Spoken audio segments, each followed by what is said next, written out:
Hello, everybody, and welcome to the weekly reroll, the show where we recap what happened this week in D&D. Now, Intel has been kicking my butt up and down, and I'm sorry that the weekly reroll has been lost and caught behind again. This summer has been a bad summer for the weekly reroll. It keeps getting pushed around for other things that are seemingly more important, but really they're not, and I just need to get my shit together. So, again, we haven't done this for a couple of weeks. We're gonna skip forward in time. So if you're just watching weekly reroll to weekly reroll to weekly reroll, you're going to miss some details of some campaigns, and I apologize for that. But it is what it is, and we're here already, so let's continue with Roleplay Solemn. We played this last night. It was a Sunday game. Let's see. What happened this Sunday? Well, the party had spent the last two episodes. Oh, this is perfect, because it's all three episodes, which should really just be recapped as one thing, because it was one big event. Awesome, perfect. So you're not missing anything. The weekly reroll. No, Roleplay Solemn. So the party has been in this town, Tyler, not Taylor, Port Tyler, for the last couple of weeks, and they've been searching around for the kidnapper of the Duke's daughter, the Duke of this town. His name is Duke Cathorn, and they've been looking all over the town for this girl. So they checked the cemetery, they checked just kind of through the streets. They started like pick up some clues here and there. You know, magic's forbidden, so they're trying to keep their magic low and hidden. Leia, Jen's character, or Leah, Jen's character, casts a detect secret passages spell in the desert, or not in the desert, in the cemetery as they're walking around. They, scan a huge area for it, and she finds some hidden passages. Actually, it's this tomb. Goes down into the tomb after they figure out like how to open it, and it's just a pretty boring room. There's not much here, but the players spend the night there and like wake up in the morning so they can cast detect secret passages again, and it goes off and they find another secret passage, but they can't figure out how to open it. So they start chipping away at the wall, like trying to just cut through the stone wall, since Victorian's a super strong blacksmith and he's got his hammer, and they get a chisel and they're chiseling away.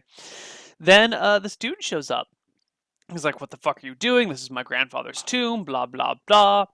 And gets pissed off and leaves, basically, to go get some armed guards to deal with the issue. Players, like, break through a little bit further and see that it's like there's they bring some candles to it so they can peer through this tiny hole that Victorian makes into the room, and it's looks to be a wizard's room of some sort. Like the previous room had a magic circle inscribed in it, but there was no actual anything. This like peers in, and there's an alchemical laboratory.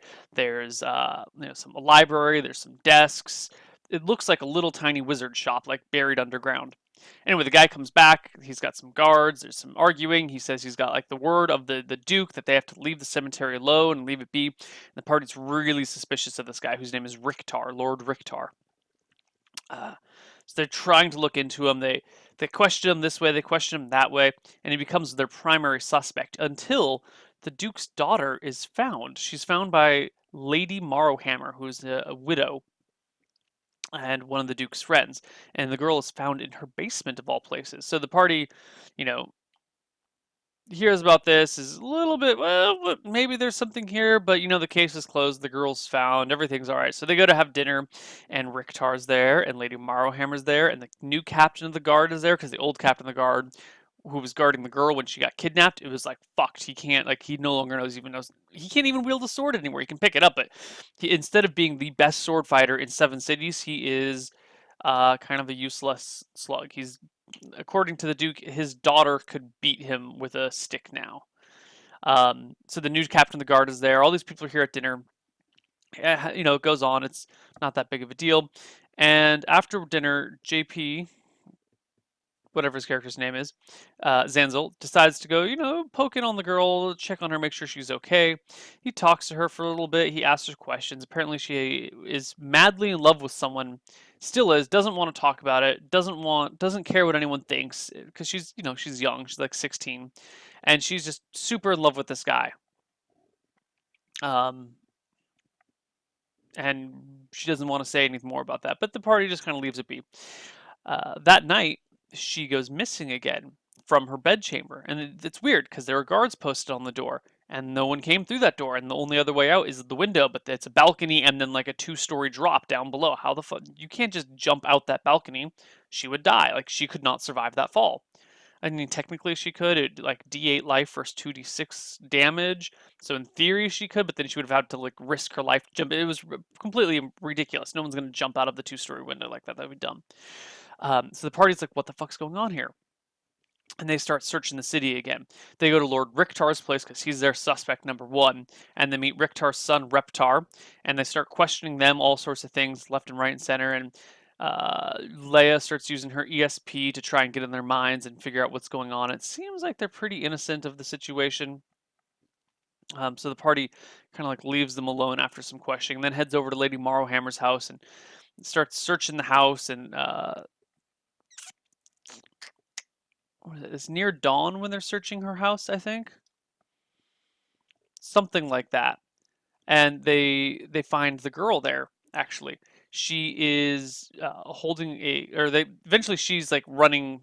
There's a big deal getting into Lady Morrowhammer's house. Lady Morrowhammer doesn't want them in there. She's resistant to it. There's been some weird rumors about her being like really hermetic and just not going out and seeing anyone other than Duke Catthorne. But anyway, the party forces their way into the house, searches the house for the second time, I think, because they had searched it once before. And eventually, someone, while they're searching upstairs, they see the girl, Lady Delilah, like running out in the backyard area, like going towards some bushes to hop over them to head onto a street. Party chases after her, grabs her, brings her back. She's resisting. There's all this commotions going on. The sun's coming up. Maybe is it the sun coming up? Something like that. I'm a little sketchy on the details because it has been 3 weeks over this. And eventually the party manages to cast a spell magic on her in front of Lady Morrowhammer and some servants, mind you. And the spell magic removes the charm on her, and the party's pretty convinced that she's been charmed this whole time already. This only, furthers to prove that, oh yeah, she was totally charmed by something. Now the party's getting super suspicious. They bring her back. There's some more talking, and the party's starting to suspect some vampires or something's going on, but they're not sure what the fuck is up. Anyway, they bring the girl back, and they go to, well, first they go to Lady Morrowhammer. They ask Lady Morrowhammer to go take them to her husband's tomb because they suspect that Lady Morrowhammer was, well, first off, they suspect a vampire has been capturing her because the previous captain of the guard no longer knows how to fight. That's like a level drain sort of thing. That's pretty suspicious. These things keep happening at night when she goes disappearing, never during the day. She was charmed. All these things kind of like make it look like there's a vampire about or something. So they bring Lady Morrowhammer outside to see if she like dies from the sunlight. She doesn't. And so they're like, okay, well, maybe it's her belated husband is like, because the girl keeps coming back to Lady Morrowhammer's house, so they think that's the center of the activity. So maybe her husband's the guy. So they have Lady Morrowhammer take them all the way to her husband's tomb to make sure that he's in there. And he's in there and he's like desiccated and rotting and whatnot. I'm like, okay, well, that's not it. Well, let's keep an eye on the girl tonight. And so they start watching of the girl, but then late that night, Lady Morrowhammer shows back up. And she says, oh my god, something's been found in the house. You guys need to come immediately to go take a look. And the party's like, sure, we'll go take a look, but we're bringing the girl with us because they think this is a trick or distraction or something. And so they bring the girl with them. And as they get to the house, Lady Morrowhammer appears a little bit nervous, and she asks them to wait outside for a moment while she checks on something. Like, okay, this is suspicious. We'll wait, though. Lady Morrowhammer goes in, runs once the door gets shut, which they can hear, and then comes back a few moments later, takes them into the parlor, shows them, like, pulls aside this painting, and there's, like, this little hole back there where it looks like someone might be peering through. And she's like, look what we found. You should search the house. Why don't we all split up and take different rooms? And the party's like, no, let's not take different rooms. We're going to go start with the basement. And she's like, no, let's start with upstairs. Let's start upstairs. And they're like, no, let's go to the basement. And they start going to the basement. Lady Morrowhammer pulls out a knife and like stabs Victarion over and over again, dealing some damage. Zanzil tries to tackle her, but she steps out of the way and like critically stabs him in the thigh. Zanzil falls to the ground. And what's his name? Tariq attacks her, but like rolls a 2 or a 1, like barely misses her. And Victarion gets his spear up around her throat, starts asking her some questions. She doesn't give the answers he wants, and so he just runs her through with the spear. She dies. Then there's, as they're patching up, well, she doesn't die, she's bleeding out. Leia goes to patch her up while the rest of the party's patching up Zanzil, and then all of a sudden there's this, as the door to the basement slash pantry slash cellar opens up, and out walks this man who's dressed in like nice clothes. He matches the description that Delilah gave of him. Uh, and fuck, vampires here, fight time, right? So Tariq goes up, tries to whap the vampire with his sword, misses. The vampire charms the shit out of Victorian, who's like, "Hey guys, whoa, stop fighting him, Tariq! No, no, no, let's hold on, let's everyone be peaceful right now." Leia tries to blind him, doesn't work. Uh, Zanzil. I don't remember what Zanzil. Oh, Zanzil tries to polymorph him, but that doesn't work. Tariq gets his second and third blows in, starts fucking up the vampire pretty solid. Vampire, after one round of this shit, is like, fuck this, I'm out. Turns into mist and starts disappearing. Leia's got a flaming sphere that's rolling into him, doing some damage. Zanzil runs out into the streets, casts a fireball after the mist, which like blows up all around the mist. But the mist is gone and has vanished. Meanwhile, Lady Morrowhammer's house is on fucking fire. And the party's like, well, shit, what do we do now? Like, well, the house is on fire. Fuck it, let's head out. So they head out. Lady Morrowhammer burns to death inside the house because she was unconscious, but, bandaged, so she wasn't dying. But inside, she burns to death. And the party just kind of kicks back and watches it go down. They go back to the Duke's house, cover the daughter's bedroom in garlic, and wait the night. Next morning, they wake up, go check out Lady Morrowhammer's house. The basement is still kind of intact because that's where all the because it's underground, it's made of wood, dirt, and stone, and things collapsed against it, but didn't actually collapse into it. So they get some troops together to clear the whole area out, put out the remaining fires, and go inspect the basement. The basement looks like it did before, but this time Leia cast Detect Undead because they got an idea they're looking for a vampire now, and sure enough, in one of those large boxes down there is the vampire and his coffin. They open up the coffin, and Victorian just slams his spear into the vampire's throat. And then Zanzil's like, whoa, whoa, whoa, guys, we need to like either bring him into sunlight or cut off his head or like, pierce his heart with a wooden stake or something. And so they stake him in the heart and then carry him out into the sunshine and throw him on the ground. And he dies in the sunlight. They are successful. And the Duke, I'm skipped over a lot of details because this took 3 weeks to do, guys. The Duke promises them, or had promised them initially, whatever they wanted in return for his daughter's safe return. Victorian's like, God, can I get some plate mail? And the Duke's like, yes, you can have some plate mail, but it'll take a few weeks to make, or a couple months to make. Zanzil's like, can I have a ship? And the Duke's like, well, I guess I promised you anything. Sure, you can have a ship. And Zanzil's like, I want a ship with wheels. And the Duke's like, if you can design it, fine. We'll make you a ship with wheels. But this is ridiculous. And then later Zanzil realizes that first Zanzil then realizes, holy shit, this lake doesn't go out to the ocean. Oh shit. And then he's like, oh wait, hold on, just give it wheels. I'll find something to pull it. And the Duke's like, there's a shortage of horses because of the Rossi forces. They take all the extra horses to the front lines. I don't know how you're going to pull this giant ship. And Zanzil's like, oh, well, in that case, can I have the previous captain who's now like just rotting in your dungeon who can't fight anymore? I'll just have him be my squire. And Luke's like, I guess he's worthless, but he's all yours. I guess we can release him into your custody.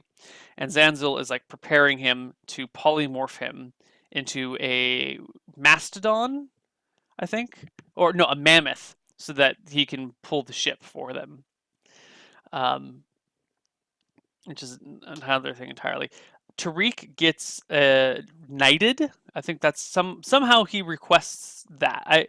He starts asking, like probing around, like, oh, well, is there any way maybe I could? And the guy's like, I got you, man. I know what you're gonna ask for. You want to be a knight. So if he gets fully knighted, gets papers drawn up and everything. So now he's got like symbols and symbology and has proper heraldry of things, and he's like a full-fledged knight, which is a pretty nice status thing to have. And when Leia's asked what she wants, she says, I'm cool, don't worry about it. And the party's like, all right, well, we'll sit around for a couple months. And Leia throws a fit. She's like, fuck this, man. We got to go rescue this child. We can't afford to just sit around for 2 months in this town. Rossi could chase after us. They could come and get us. What the hell's going on, guys? What the fuck are you doing? And there's a big fight between the party about what to do. And eventually, the rest of the party's like, fuck that. We are waiting until we get our armor, until he gets his boat, maybe, and until he gets his papers drawn up, and we're just going to wait until this shit is done because we need this before we can continue. And there's a fight between the party members. But eventually, everyone decides to wait. And so where we left off is after like a week or so, waiting for the 2 months until they get their stats, their armor, and everything. And that is how roleplay Solemn went. So that was very good. Next up on the docket is going to be Dicing with Death. Oh boy. So I guess we can also kind of recap the last 3 weeks here too, because they've all kind of been more or less the same thing. Interesting. Last few weeks, wow, all the shows have just been doing the same thing for the last few weeks. This is perfect. We did the weekly roll at the exact perfect time. Wow, awesome. So last few weeks for Dicing with Death has been Qualnir trying to go find the Moonblade and figure out what happened to him, and just kind of solve the riddle of what happened to the Moonblade. So we head over to Centauron from Solstice. It's the same place that Solomon went before, if you remember, and not sure what's going on. Kind of really unsure what's up. So I have some. We hear rumors that the Moonblade has gone to Yavis, which is again where Solomon was, because the Moonblade was with Solomon earlier. So we're continual timeline about a year apart, and so we hire some lizardmen to take us to Yavis to go find the Moonblade. When we're along the way, the lizardmen are like spooked out. They're like, "Oh yeah, there's this guy that's been haunting the river lately."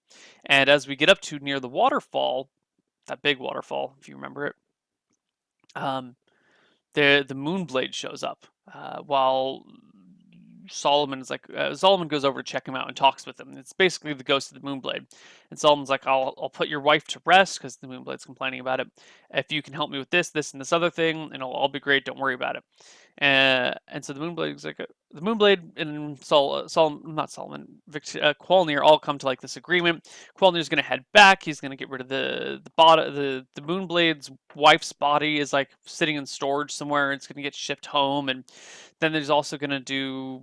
Then the Moonblade's gonna help us break into this place in exchange. Blah blah blah, and that's all cool. So Qualnir and what's her name? I always forget her name.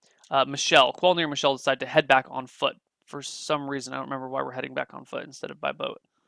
I think because the lizardmen already pieced out or something. So we head back on foot, but get ambushed by these Tossiloi, and we fight them. Qualnir goes down, and the only reason we survive is because what's her name?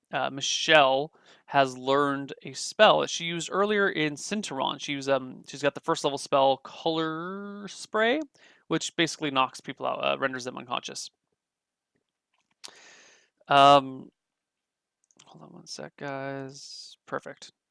Yeah, my cam is shaking a lot. Well, I tend to bounce a lot. My cam always shakes. Yeah, so we get knocked out, but recover. Michelle gets us back to Centauron. I guess the lizardmen were still there. I don't know why we walked down the river on foot rather than back with the lizardmen in the boat. I really don't know. But we get back. I come to consciousness. I'm pissed. The Tossiloi took our stuff, including our bag that had the magic mirror, all of our gems, all of our jewelry, all of our wealth is gone. These little fucking Tossiloi got. So we get an army of gnolls together. We get like 10 gnolls together to come fight them. But first we have to go up to Yavis as well to figure out what's going on, to get some healing. So we talk to the medicine man up there. He will offers to heal me, but in exchange for giving up Michelle to them. So I give up Michelle to them and take temporarily, not giving her up, but he wants to hang out with her and chat with her. So we take the Knowles and I go downriver and go to find these Tossiloi. The Knolls help track them down. The Tossiloi come out to attack us, and we fight them, and there's a battle that goes back and forth, and the Tossiloi run, and we chase them down. And we come to this cave. Well, we come to this area where, outside of a cave, where there's these tall trees with platforms in them, and the Tossiloi are up in the trees. And we're down below, and we fight some of the Tossiloi, and when we're done, we go into these big caves. But the caves have giant spiders in them. So we fight off the giant spiders and go deeper into the caves, only to find out that it's like a ruby mine. What? Awesome. We kill all the spiders there, start like looting the mine as best as we can, and then we head outside, cut down some more of the trees. I climb up to one of them, grab my bag that has all the stuff in it, and we head down. Or we head back out. Where do we go? We we head back to Yavis to pick up Michelle. The Knolls are going up to get some slaves to, mine the ruby mines. I tell them that, oh, sure, in exchange for all the hard work that you guys have done, I'll give you the ruby mines if you can get me to Sinteron. So they take Michelle and I to Sinteron. But when I go to pick up Michelle, there's some eerie shit going on. The Yavis is a little bit more deserted than it was before. There's this talk of this mist coming in and taking people, people disappearing in the evil mist. So the party, me and Michelle, we head back to Sinteron. I think that's it. Yeah, we head back to Sinteron. Last time we were in Sinteron, we already took care of the Moonblade's body, and we head back to Solstice. My plan is to come back and later later find the Knoll who's in charge. Actually, he's a Flint, not a Knoll, and kill him and loot him for all the rubies. So I'm gonna let him mine the mine, and then we're just gonna go take his wealth later. We head back to Sinteron, where we check up on Iris, who was supposed to keep me holding down the fort there. Find out that she blew through her 100 gold in the week or so that we were gone, and has just been like drinking and living it up without being very much help. So I sneak her off to a pier one night and murder her and shove her in the water. And then I'm followed by these five-legged guys with an eye on their chest and a mouth in their stomach that are called, I forget what they're called, but they've been chasing me and stalking me. I kill one of them, bring him back to the bartender who says that he's got elven chainmail for me for the first time. He gets pissed off about me bringing him there, kind of explains to me they're these guys, I forget what they're called, blah, blah, blah. They're dangerous. Be careful. Don't bring them here. And he starts hacking the body up to put it in a burlap sack to throw it away. I go talk to the Sunblade. I tell him that, yay, Lucifron's cool. He's dead. Here's his stuff. We kept his spellbook. And that we returned to his wife's body. Everything's cool. The Sunblade asks what we want in exchange. We say we'll ask him later for a favor. But I do need this healing done on my arm because, the mist. I forgot about the mist. So, let's backtrack a bit. So we leave Yavis to go to Sinteron after this rumors of the mist had come. And one of the things we're going to do is we're going to go back to Sinteron, gather some silver powder, and head back to Yavis because they need it as a component to keep the monsters from coming out of the mist at night to attack the people, right? So we do this for them, and in exchange, what did we get in exchange from that? Oh, we got like boat rides back to Sinteron or something like that. I don't remember. We also learned that Michelle has been taught a few more spells by the holy man up in Yavis. She's got some tattoos now, one across her, I want to say her left breast, and one on her right arm. I'm not sure about the exact spots, but they are the spells for Chill Touch and Protection from Evil, which is why they needed the powdered silver. It's a spell component in the Protection from Evil. Yeah, so we do that. Then we're back in Solstice. I think everything's cool. Iris is dead. Michelle doesn't know why. I pretend like she's just gone missing. And I have some elven chainmail, which is apparently a cheap dwarven knockoff that the Sunblade gets pissed at me for having. And yeah, so now I got a favor from the Sunblade. We've got all of our wealth. We don't have to split any more with Iris. And that's it. That's been Dicing with Death, man. That's a good show, Dicing with Death. I love Dicing with Death. It might be my favorite show that we do. Okay. It is time for Honorbound, Redemption of the New Guard. We've actually been postponing a lot of Honorbound lately because of Intel. So we only have last week, or this last episode that we did yesterday, and like 2 weeks before that. 2 weeks before that, we kind of wrapped up the previous Mines of Flandrin thing as much as we could. Then we made some characters, and then we started our adventure, which basically we're all kind of outlaws, and we're being chased. We're working together for the time being. We're being chased, and while we're being chased through this town, a kindly old man lets us like hide in his house. He's really fucking weird and really sketchy and stupidly cryptic, and he and I almost come to blows. I'm playing a very angry character, lots of self-doubt and self-loathing in him. He's kind of an annoying brat, but whatever, he'll change over time, he'll grow. Anyway, so helps us there and says, will you help us deal with this goblin menace in exchange? I wish he was that straightforward. It actually takes like 2 hours to get out of him that he wants us just to kill some goblins that have been raiding the town. It's frustrating. We meet up with this other guy who had tried to go kill the goblins with the other party, and they all died in exchange. He survived, and we call him a coward and berate him and just treat him badly in general. Then some goblins attack the town. We go basically kill them all off, and when there's barely one goblin left who's almost dead, that stupid jackass of a half elf who abandoned his friends to die without him by their sides kills him. Like fires 2 arrows at once from his bow and kills the guy, and like fucking kill steals and tries to act all big, and we just hate him even more now. He's like the worst NPC in the world. We all hate him. Anyway, we decide to go find these goblins and go kill them. And so this half elf guy shows us the way because he's already been here before, and we ambush them. Justin's character, who's the wizard, named Marther, shows up, and he and I go kind of on the high ground and start firing down into the town. Meanwhile, Ryan's character comes in from the side to fight them that way.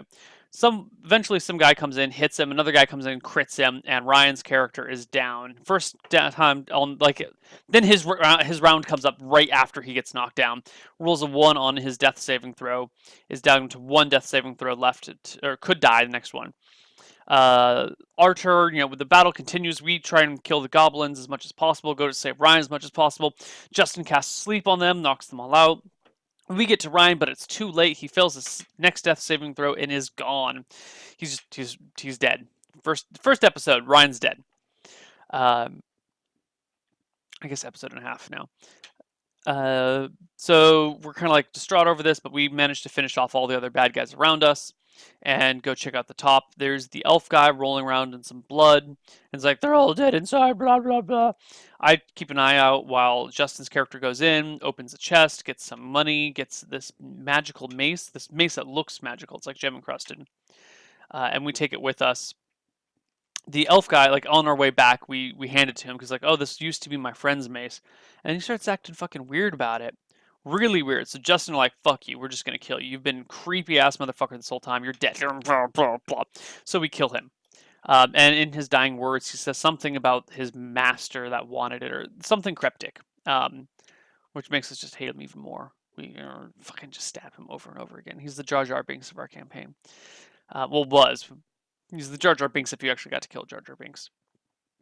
Anyway, we get back to town, or to a town, and we're hanging out, and we hear that the mayor guy who had put us up and sent us on this whole thing has been arrested, and that someone's asking us to go like help him out in his court case. So we begrudgingly try and head off the people who captured him, which turned out to be not bodyguards, but official soldiers or guards or envoys of Valis, the capital city of this region. So we head down there. We cut them off at the pass, talk to them, decide to go actually see what the court's all about. And all sorts of bullshit shenanigans start popping up left, right, and center. It's like, oh, this guy totally murdered the king's son.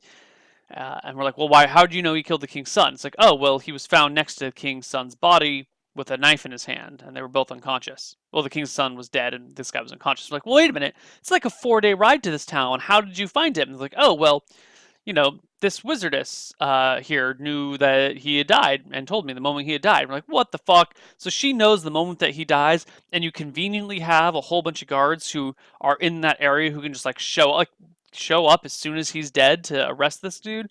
It's really fucking sketchy. There's no evidence against him whatsoever. My character gets pissed, rails against them, describes every little thing that they're doing wrong and how this investigation makes no sense whatsoever. And then I get kicked out because I'm like, fuck you, king. Bullshit, he didn't do it. This doesn't make any sense. That's your suspect. Those people are suspect. They had knowledge of exactly when the guy died and was able to show up right away.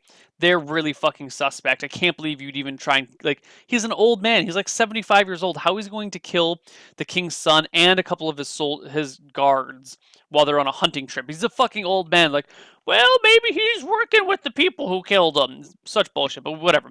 We decide to go help the guy anyway. Then, when we're talking to him afterwards, he pulls out this little thing, this little pendant, and is like, oh, well, this is I found this nearby, and it turns out it's supposed to be the markings of one of the lords of Valis, one of the nobles of Valis. And I think Justin's character and Ryan's character, new character, because Ryan gets a new character. Bowen is Ryan's new guy. He's also a cleric. Uh, Rail on him for like not showing that while they were in at court. We have 3 days now to go find out who the real culprit is.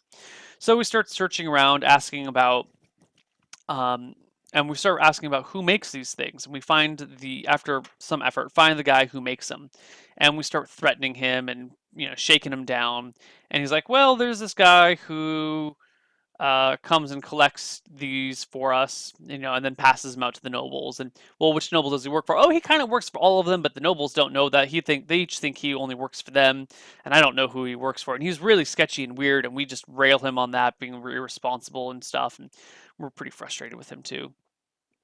Um, but then that's kind of where we stop off, actually. We end having figured out this guy's name. I forget his name on the spot. And we're going to go find him and question the shit out of him and question the shit out of the nobles nearby to figure out who the culprit is.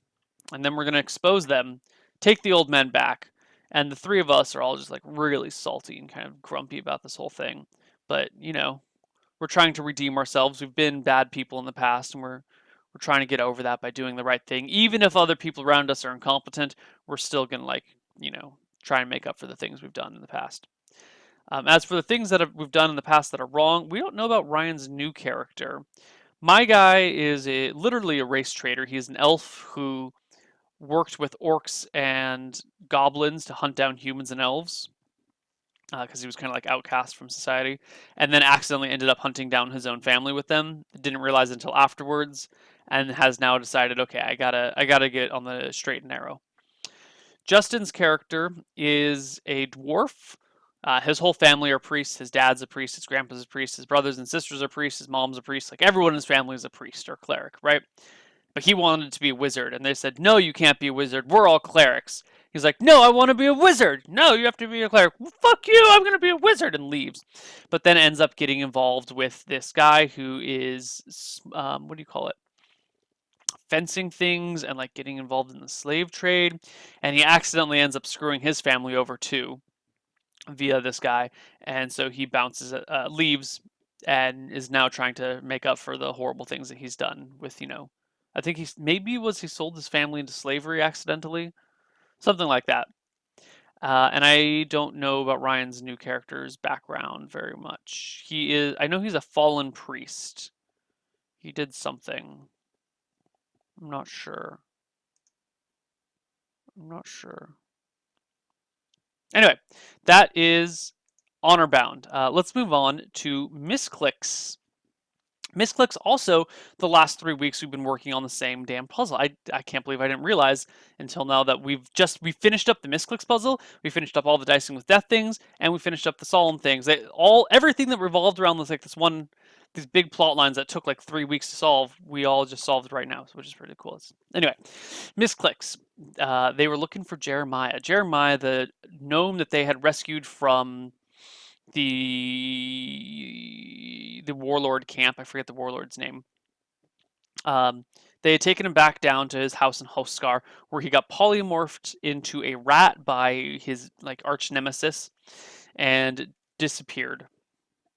The party's been searching for him. They go talk to the lord of the town, this knight called Sir Fathrak.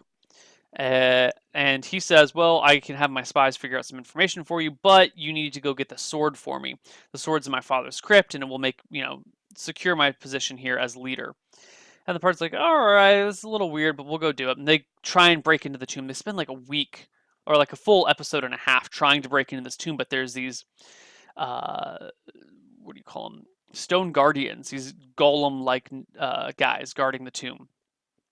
And they're really, really fucking tough to beat. They have really high armor class. They do a lot of damage.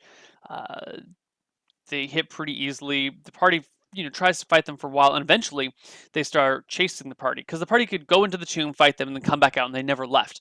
And eventually, like trying to fight them, and then they're retreating, and the golems start chasing. So the party takes off, and eventually manages to come back and get their stuff, but the party has to leave. And then they start asking around around town, like, well, where can we find this? How else can we find information about these guys? Eventually, the party says to Lord Sir Fathrak, like, screw you, this shit is not worth it. I'm out.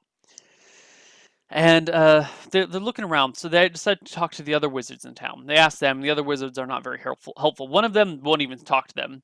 Another one is Wart's previous master. Wart is Jeremiah's current assistant.